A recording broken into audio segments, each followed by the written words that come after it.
Hello everyone, मैं राहुल कुमार आप लोगों को बोर्ड स्टडी क्लासेस में बहुत बहुत स्वागत करता हूं। तो आज हम लोग को फर्स्ट चैप्टर स्टार्ट करना है मैथ में वास्तविक संख्या। सबसे पहले आप लोग समझिएगा वास्तविक संख्या होता क्या है। वास्तविक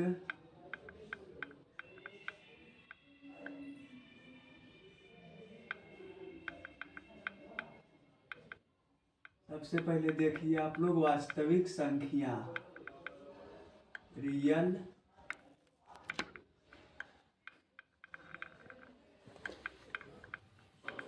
नंबर वास्तविक संख्या हेडिंग दे दीजिएगा आप लोग। और सबसे पहले तो आप लोग देख लीजिए, हम लोग जिस प्रकार से पढ़ाएंगे उसी प्रकार से आप लोग को नोट करते जाना है। नोट्स उट्स का अलग से यहाँ पे व्यवस्था अभी तो नहीं है। जैसा मतलब बोर्ड पे जहाँ पे बोलेंगे कि ये चीज़ आप लोग लिख लीजिए वो सब नोट करते जाइएगा। तो रियल नंबर में सबसे पहले आप लोग कुछ छोटी छोटी संख्या जैसे बहुत से संख्या के गुणों के आधार पर अनेक भागों में बांटा गया है। तो सबसे पहले आप लोग यहाँ पे समझिए, उससे पहले रियल नंबर से पहले आप लोग प्राकृत संख्या के बारे में समझिए। सबसे पहले प्राकृत संख्या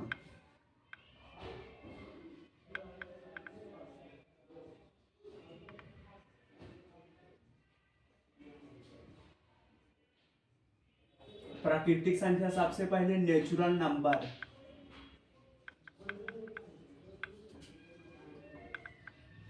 ये सब आप लोग को सबसे पहले बेसिक जानकारी थोड़ा दे देते हैं कि सबसे पहले देखिए नेचुरल नंबर क्या होता है। तो हम लोग आमतौर पर नेचुरल नंबर को ऐसे इस प्रकार डिफाइन कर सकते हैं कि जिस प्रकार से हम लोग गिनती को गिनते हैं ना 1 2 3 4 5, तो इसी प्रकार से गिनती की संख्या को ही हम लोग नेचुरल नंबर अर्थात प्राकृतिक संख्या कहते हैं।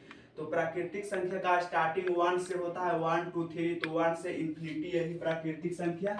नेचुरल नंबर इसे एन से डिनोट करते हैं नेचुरल नंबर को। तो इसमें प्राकृतिक संख्या में क्या आ जाएगा, तो 1 2 3 4 इंफिनिटी तक आ जाएगा। तो नेचुरल नंबर आप लोग को समझ में आ गया होगा। प्राकृतिक संख्या, तो प्राकृतिक संख्या किसे कहते हैं, तो गिनती की संख्या को ही हम लोग प्राकृतिक संख्या कहते हैं। उसके बाद देखिए आप लोग प्राकृतिक संख्या हो गया, उसके बाद आप लोग देखिए पूर्ण संख्या।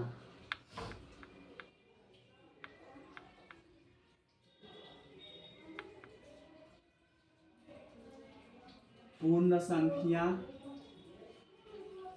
Whole number. इंग्लिश आप लोग को बहुत जरूरी है, इंग्लिश पर ज़्यादा थोड़ा ध्यान दीजिएगा, इसलिए हेडिंग में लिख दे रहे हैं पूर्ण संख्या होल नंबर। तो सबसे पहले आप लोग समझिए होल नंबर क्या है, पूर्ण संख्या क्या है। तो प्राकृतिक संख्या है ना, उसी मतलब उसी प्रकार से गिनती की संख्या को ही हम लोग पूर्ण संख्या भी कहते हैं। बट पूर्ण संख्या जो होता है ना उसे स्टार्टिंग फ्रॉम जीरो, उसमें जीरो से स्टार्टिंग होता है। यहाँ पे प्राकृतिक संख्या जो 1 से स्टार्टिंग इंफिनिटी तक जाएगा, और यहाँ पे पूर्ण संख्या होगा ना इसमें जीरो से स्टार्टिंग और इंफिनिटी तक जाएगा। देखिए होल नंबर में क्या लिख सकते हैं हम लोग, 0 1 2 3 4, इसी प्रकार इंफिनिटी तक। तभी क्या बोले आप लोग कि प्राकृत संख्या गिनती की संख्या को ही हम लोग प्राकृत संख्या कहते हैं। बट प्राकृत संख्या में होता है जो स्टार्टिंग 1 से लेकर इंफिनिटी तक होता है, जबकि पूर्ण संख्या, तो पूर्ण संख्या को भी हम लोग गिनती के ही संख्या को ही पूर्ण संख्या कहते हैं। बट पूर्ण संख्या होता है उसमें स्टार्टिंग जीरो से होता है। सबसे पहले इस यहाँ पे अब आप लोग एक क्वेश्चन देख लीजिए, क्या सभी प्राकृत संख्या को हम लोग पूर्ण संख्या कह सकते हैं, और नेचुरल नंबर को हम लोग होल नंबर कर सकते हैं। देखिए सभी प्राकृत संख्या को पूर्ण संख्या कह सकते हैं या फिर नहीं, आप लोग कमेंट्स में हाँ या ना में उत्तर दीजिए। देखिए क्या क्वेश्चन है कि सभी प्राकृत संख्या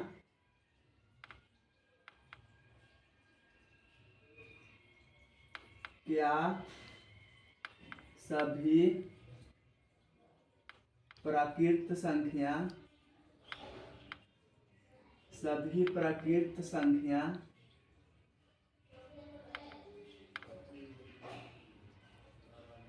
पूर्ण संख्या हो सकती है।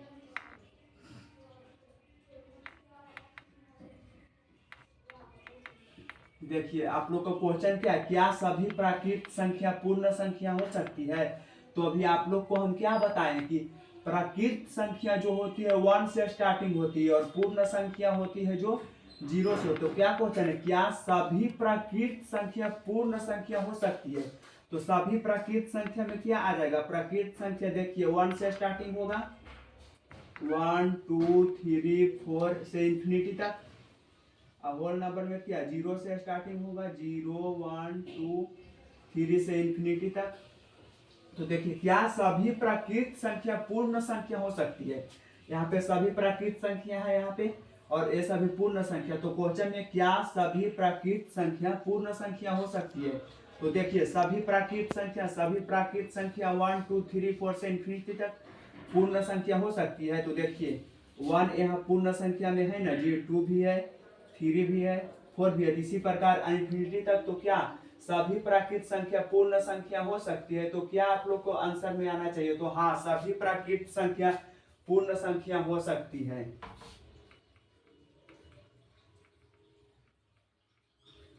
हाँ सभी, ये सब क्वेश्चन पर ध्यान दीजिएगा, कभी कभी बोर्ड में पूछ देता है क्या सभी प्राकृत संख्या पूर्ण संख्या हो सकती है? तो जी हाँ सभी प्राकृत संख्या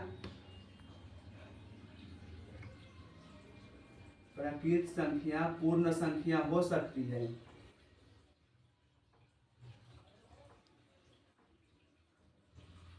उसके बाद आप लोग देखिए यहाँ पे अगर आप लोग से क्वेश्चन किया जाए कि सभी पूर्ण संख्या प्राकृत संख्या हो सकती है, नेक्स्ट क्वेश्चन को उतना लिख नहीं रहे, तो ये सब तो आप लोग ऐसे ही समझ जाइएगा। सभी, अगला क्वेश्चन है कि सभी पूर्ण संख्या को हम लोग प्राकृत संख्या कह सकते हैं। देखो सभी पूर्ण संख्या, ये पूर्ण संख्या और ये प्राकृत संख्या है, तो सभी पूर्ण संख्या को हम लोग प्राकृत संख्या नहीं कह सकते हैं। क्यों? क्योंकि सभी पूर्ण संख्या है जो 0 से स्टार्ट होता है और प्राकृत संख्या 1 से। तो सभी पूर्ण संख्या ये है जो सभी प्राकृत संख्या में उपस्थित नहीं है, 0 उपस्थित इसमें प्राकृत में नहीं है ना जी, इसलिए सभी पूर्ण संख्या को हम लोग प्राकृत संख्या नहीं कह सकते हैं, बट सभी प्राकृत संख्या को हम लोग पूर्ण संख्या कह सकते हैं। अब आगे की ओर देखिए, नोट करना है नोट कर लीजिएगा। प्राकृत संख्या और पूर्ण संख्या के बारे में आप लोग को पता चल गया होगा कि क्या होता है प्राकृत संख्या, क्या होता है पूर्ण संख्या। उसके बाद देखिए आप लोग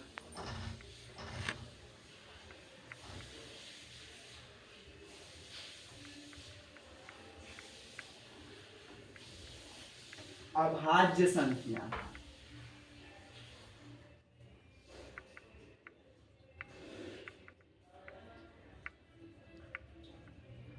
अभाज्य संख्या क्या होता है? अभाज्य संख्या प्राइम नंबर,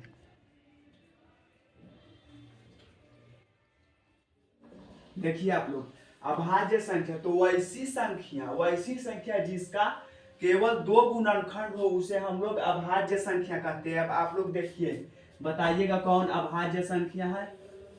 यहाँ पे क्या बोले, वैसी संख्या लिख देते हैं, वैसी संख्या नोट करते चलिएगा साथ साथ, वैसी संख्या जिसका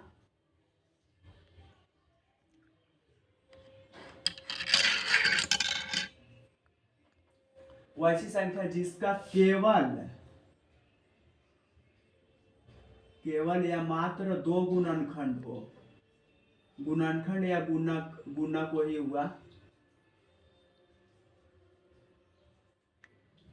जिसका केवल 2 गुणनखंड हो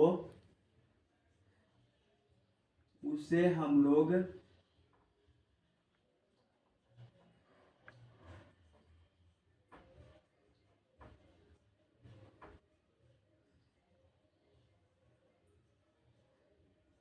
अभाज्य संख्या कहते हैं।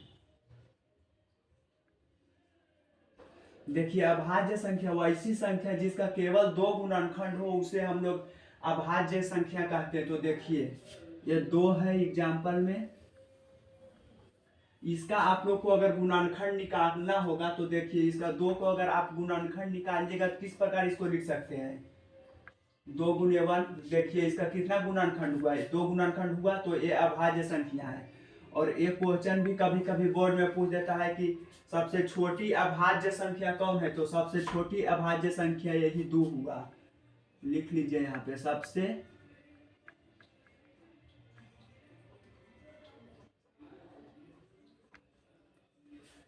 छोटी अभाज्य संख्या, सबसे छोटी अभाज्य संख्या क्या हुआ? 2। क्या बोले अभी? अभाज्य संख्या वैसी संख्या जिसका केवल 2 गुणनखंड हो उसे हम लोग अभाज्य संख्या कहते हैं। तो और संख्या यहाँ पे हम लोग लिख लीजिए 2 सबसे छोटी अभाज्य संख्या हो गया, उसके बाद 3 इसका कितना गुणनखंड हुआ? 2 गुणनखंड हुआ नहीं जी, ये भी अभाज्य संख्या होगा। उसके बाद आप लोग 4 लीजिए, तो 2 गुने 1, यहाँ पे देखिए इसका कितना गुणनखंड हो गया? इसका 3 गुणनखंड हो गया। तो इसको हम लोग अभाज्य संख्या में नहीं रख सकते हैं इसको। तभी क्या बताएं आप लोग को कि वैसी संख्या जिसका केवल 2 गुणनखंड हो, न 2 गुणनखंड से ज्यादा होना चाहिए न कम होना चाहिए, सिर्फ 2 गुणनखंड, तो उसे हम लोग अभाज्य संख्या कहते हैं। उसके बाद आप लोग देखिए यहाँ पे अगर 5 को लेते हैं हम लोग तो क्या होगा? 5 × 1, तो इसका कितना गुणनखंड? 2 गुणनखंड हुआ, तो यह अभाज्य संख्या होगा।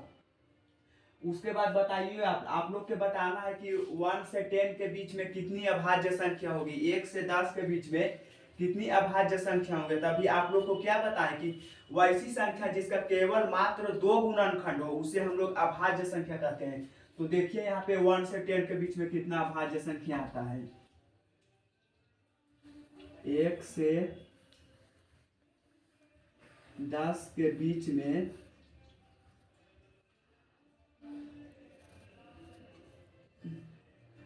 कितनी अभाज्य संख्या होती है?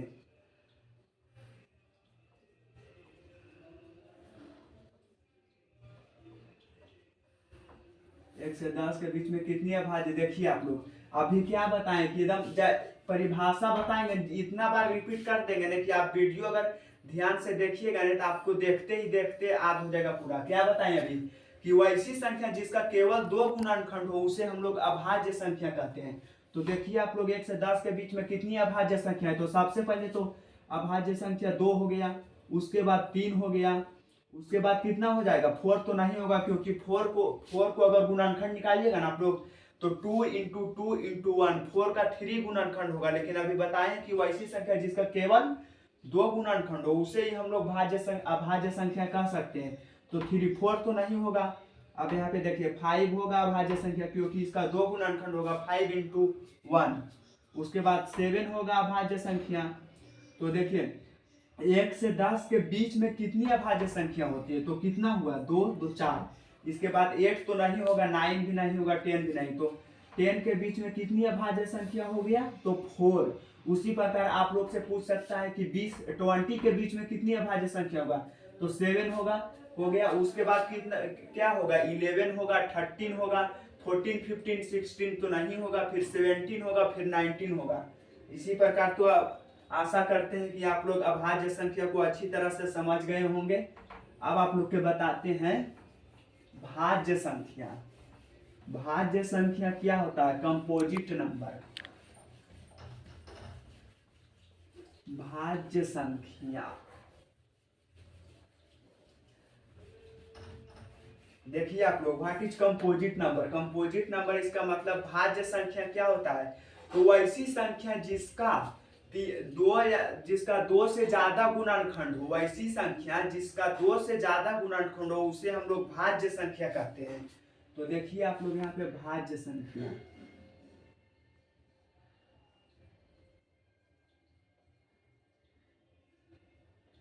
भाज्य संख्या क्या हुआ? Composite number.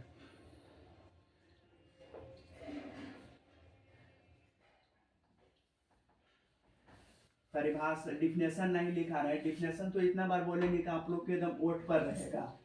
सबसे पहले देखिए भाज्य संख्या कंपोजिट नंबर क्या बताया अभी कि वैसी संख्या जिसका 2 से ज्यादा गुणनखंड हो, मतलब 2 नहीं 2 से ज्यादा गुणनखंड होना चाहिए। 3 4 4 5 जितना भी हो सकता है, मतलब 2 से ज्यादा उसका गुणनखंड होना चाहिए। तो उसको हम लोग भाज्य संख्या के अंतर्गत रख सकते हैं। तो देखिए आप लोग 2 को हम लोग भाज्य संख्या के अंतर्गत रख सकते हैं। तो 2 को हम लोग भाज्य संख्या के अंतर्गत नहीं रख सकते क्योंकि 2 का मात्र 2 गुणनखंड है। अभी आप लोग को क्या बताएं कि कम से कम तीन गुणनखंड होना चाहिए तो ही उसको हम लोग भाज्य संख्या के अंतर्गत रख सकते हैं। 3 को भी हम लोग भाज्य संख्या के अंतर्गत नहीं रख सकते हैं। उसके बाद देखिए भाज्य संख्या का एग्जाम्पल, 4 को हम लोग भाज्य संख्या के अंतर्गत रख सकते हैं, तो कमेंट में बताइए आप लोग। देखिए 4 यहाँ पे भाज्य संख्या के अंतर्गत इसको रख सकते हैं, क्यों?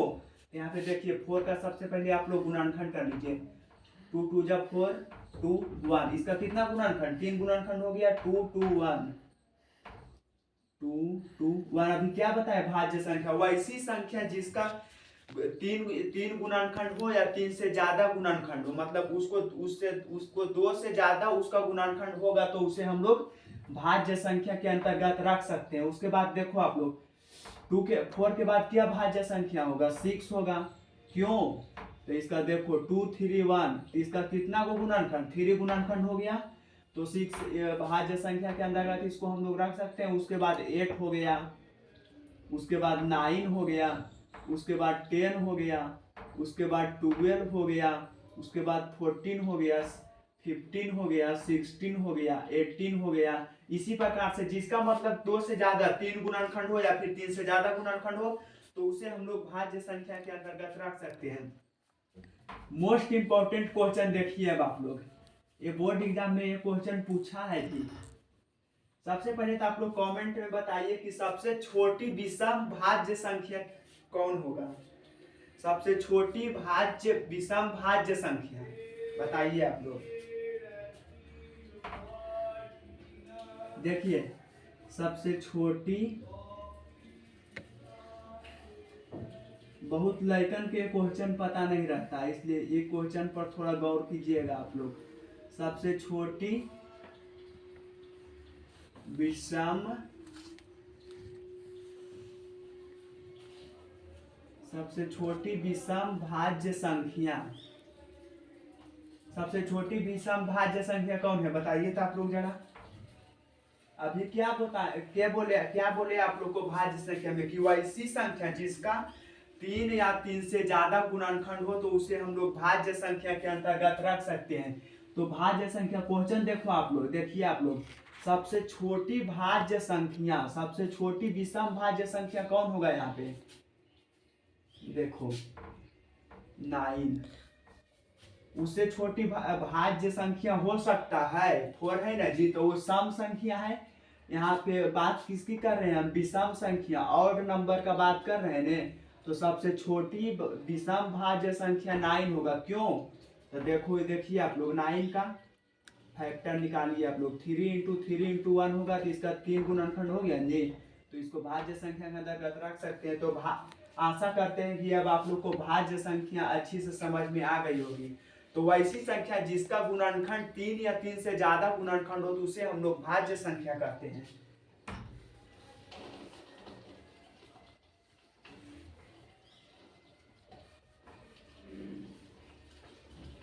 भाज्य संख्या के बाद आप लोग देखिए, जैसे ये हम 2 लिख दिए, 3 लिख दिए, 4 लिख दिए, 5 लिख दिए, 6, तो ये 2 भी किसी प्रकार का संख्या तो होवे करेगा। तो देखिए यहाँ पे सबसे पहले आप लोग को हम बताते हैं सम संख्या। सम संख्या देखिए आप लोग, लाइन कट गया तो क्या कर सकते हैं हम लोग? देखिए सम संख्या इवन नंबर,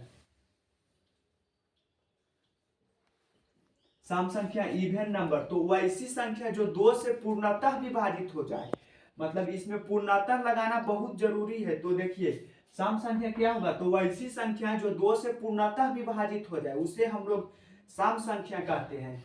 तो देखो एग्जाम्पल में अब देखिए आप लोग सम संख्या के बारे में भी आप लोग को क्या बताएं कि वैसी संख्या जो 2 से पूर्णतः विभाजित हो जाए, तो 2 से पूर्णतः जो संख्या विभाजित हो जाएगा ना जी, उसे हम लोग सम संख्या के अंतर्गत रख सकते हैं। देखो यहाँ पे, यहाँ से उठा लो, अब 2 2 से पूर्णतः विभाजित हो जाएगा कि नहीं? हो जाएगा, तो 2 को हम लोग सम संख्या के अंतर्गत रख सकते हैं। फिर 4 हो गया, फिर 6 हो गया, फिर 8 हो गया, फिर 10। इसी प्रकार सम संख्या आप लोग को समझ में आ गया होगा। अब विषम संख्या देखिए आप लोग, विषम संख्या ऑड नंबर, देखिए विषम संख्या क्या, वैसी संख्या जो 2 से पूर्णतः विभाजित नहीं हो, वैसी संख्या जो 2 से पूर्णतः विभाजित नहीं हो उसे हम लोग विषम संख्या के अंतर्गत रखेंगे। जैसे विषम संख्या जो 2 से पूर्णतः नहीं विभाजित हो, 3 हो गया, 5 हो गया 7 हो गया, 9 हो गया, ये हम लोग को देखना नहीं है कि 3 से विभाजित हो या ना, सिर्फ हम लोग को देखना है विषम संख्या कि वैसी संख्या जो 2 से पूर्णतः विभाजित नहीं होना चाहिए उसे हम लोग विषम संख्या के अंतर्गत रख सकते हैं। तो यहाँ पे 3 हो गया, 1 हो गया, 5 हो गया, 7 हो गया, 9 हो गया, ये सब विषम संख्या हो गया। तो आशा करते हैं अब आप लोग को विषम संख्या के बारे में भी अच्छे से समझ में आ गया होगा। अब आप लोग के देखते हैं नेक्स्ट टॉपिक क्या है।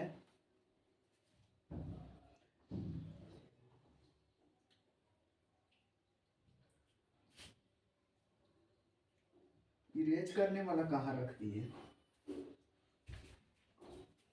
यहाँ तक तो अब आप लोग को अच्छी से समझ में आ गया। अब नेक्स्ट की ओर देखिए आप लोग, नेक्स्ट जो बताएंगे ने वो एकदम भी आई है बोर्ड के लिए एकदम। देखिए क्या है, ये फार्मूला कुछ लिखा देते हैं आप लोग के, प्रथम प्राकृत संख्याओं का योग। ये सब क्वेश्चन तो कंपटीशन में भी रहता है जी। प्रथम n प्राकृत, ये सब आप लोग अब नोट करिएगा। प्रथम n प्राकृत संख्याओं का योग क्या होता है? प्रथम n प्राकृत संख्याओं का योग होता है n इंटू n+1/2। जैसे आपको से आप लोगों से क्वेश्चन पूछ देगा कि 1 से 10 तक प्राकृत संख्याओं का योग बताइए, तो इस फार्मूला पे आप लोग बना लीजिएगा n इंटू n+1/2 के फार्मूला पर। अब आगे देखिए आप लोग, प्रथम n प्राकृत संख्या का योग हो गया, उसके बाद है प्रथम n पूर्ण संख्याओं का योग। पूर्ण संख्याओं का प्रथम n पूर्ण संख्याओं का योग क्या होता है? तो n इंटू n-1/2। ये सब आप लोग अच्छे से नोट कर लीजिए क्योंकि ये सब बहुत इंपॉर्टेंट है। उसके बाद प्रथम n प्राकृत संख्याओं का योग n इंटू n+1/2, प्रथम n पूर्ण संख्याओं का योग n इंटू n-1/2। उसके बाद प्रथम n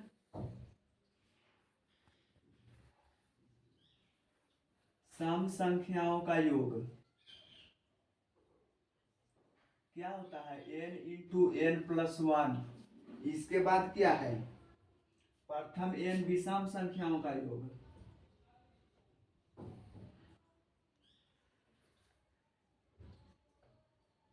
प्रथम n विषम संख्याओं का योग n²। ये सब आप लोग पहले नोट कर लीजिए यहाँ पे, ये फार्मूला है।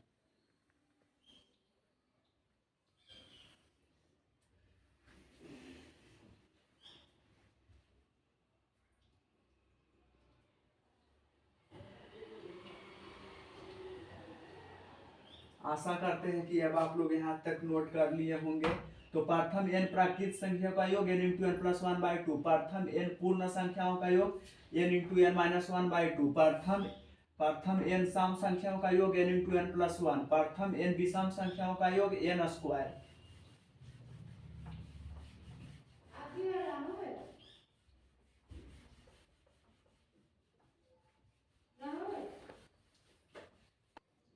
अब आप लोग देखिए, अब आप लोग को जितना बार पढ़ाएंगे उसका आप लोग आपको अब रिकैप देते हैं हम। तो सबसे पहले आप लोग को क्या पढ़ाए हैं? प्राकृत संख्या पढ़ाए हैं, प्राकृत संख्या, नेचुरल नंबर। सबसे पहले देखिए प्राकृत संख्या पढ़ाए हैं आप लोग को, तो वैसे गिनती की संख्या को ही हम लोग प्राकृत संख्या कहते हैं। तो प्राकृत संख्या रिकैप देते हैं। प्राकृत संख्या भी क्या बताएं कि गिनती की संख्या को ही हम लोग प्राकृत संख्या कहते हैं। तो प्राकृत संख्या 1 2 3 4 5 ये सब जितना भी इंफिनिटी तक हो गया ना प्राकृत संख्या हो गया। उसके बाद हम लोग क्या पढ़ाए हैं? पूर्ण संख्या।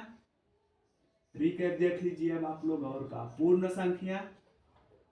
पूर्ण संख्या होल नंबर, तो पूर्ण संख्या क्या है, इसे भी गिनती के ही संख्या को हम लोग पूर्ण संख्या कहते हैं। बट लेकिन गिनती की पूर्ण संख्या होती है ना, जो उसका स्टार्टिंग एकदम जीरो से होगा, 0 1 2 3 4, ये सब पूर्ण संख्या होगा। प्राकृत संख्या 1 2 3 4 5 6, ये सब प्राकृत संख्या हो गया पूर्ण संख्या। फिर आप लोग को एक क्वेश्चन भी कराए कि सभी प्राकृत संख्या पूर्ण संख्या हो सकती है। देखिए प्राकृत संख्या पूर्ण संख्या हो सकती है, तो देखिए ध्यान से देखिएगा कि क्वेश्चन समझ लीजिएगा, कभी नहीं गलत होगा।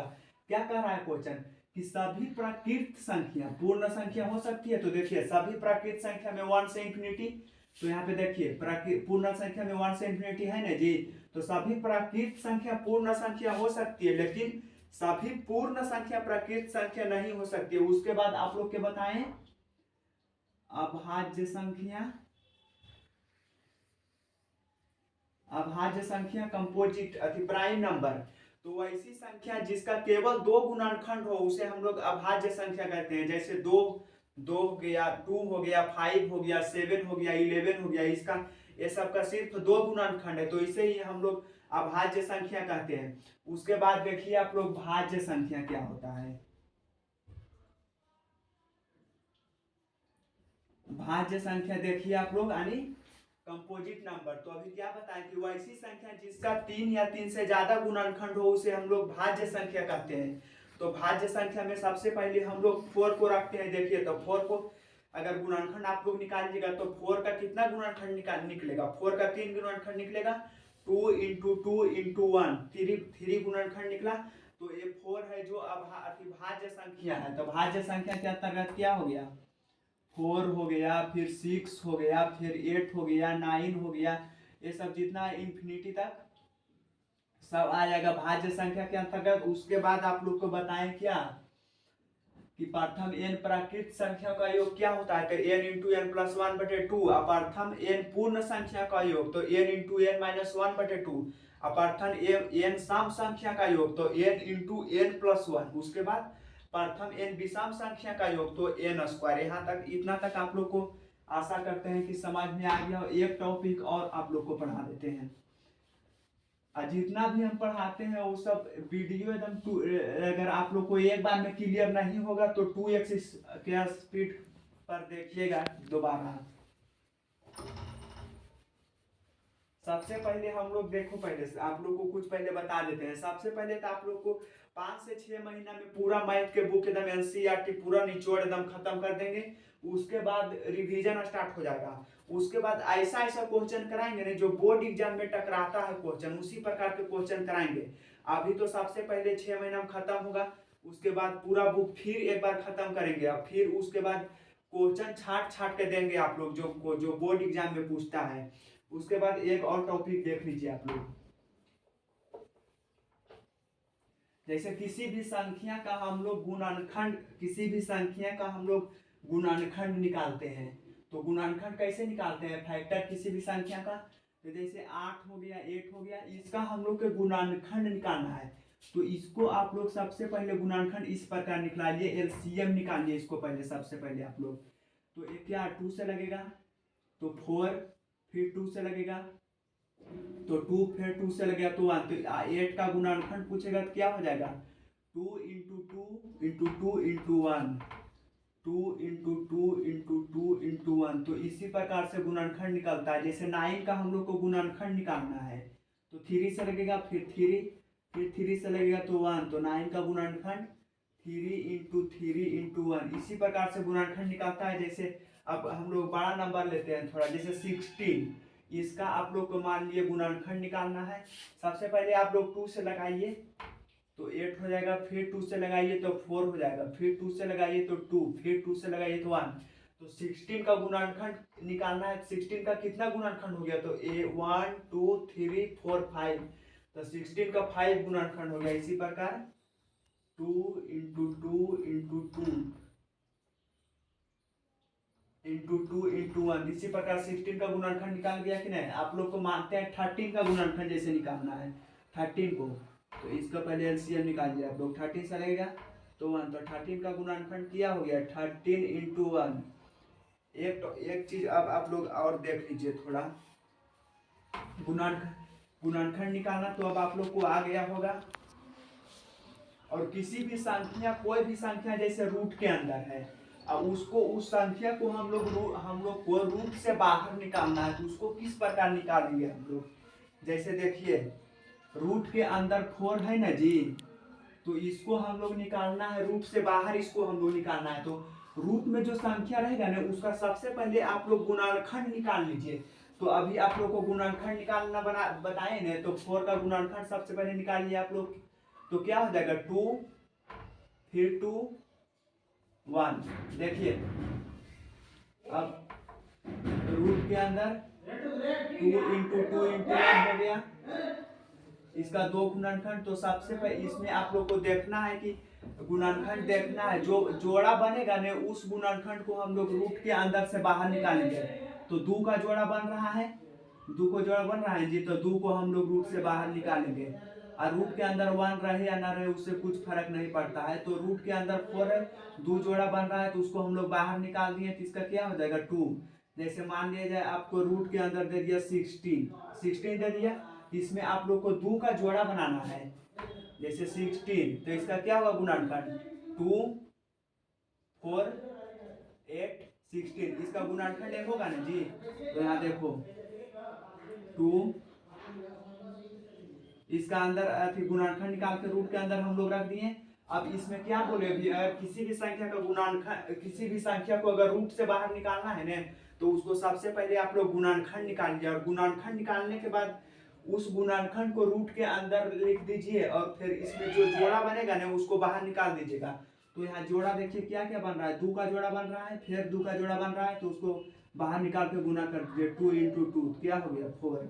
जैसे यहाँ पे दे देगा 32, रूट 32 है, इसको हम लोग रूट के बाहर निकालना है, इस संख्या को 32 को। तो देखिए आप लोग 32, सबसे पहले क्या बोले कि सबसे पहले जिस संख्या को रूट से बाहर निकालना है उस संख्या का गुणनखंड निकालिए आप लोग। तो 32 का निकालिएगा, 2 से क्या लगेगा 16, फिर 2 तो 8, फिर 2 तो 4, फिर 2 से 2, फिर 2, 1। तो देखिए इसका गुणनखंड क्या हो गया 2, 2 इंटू 2, फिर 2, फिर 2, फिर 2, कितना 2 है 2, 2 4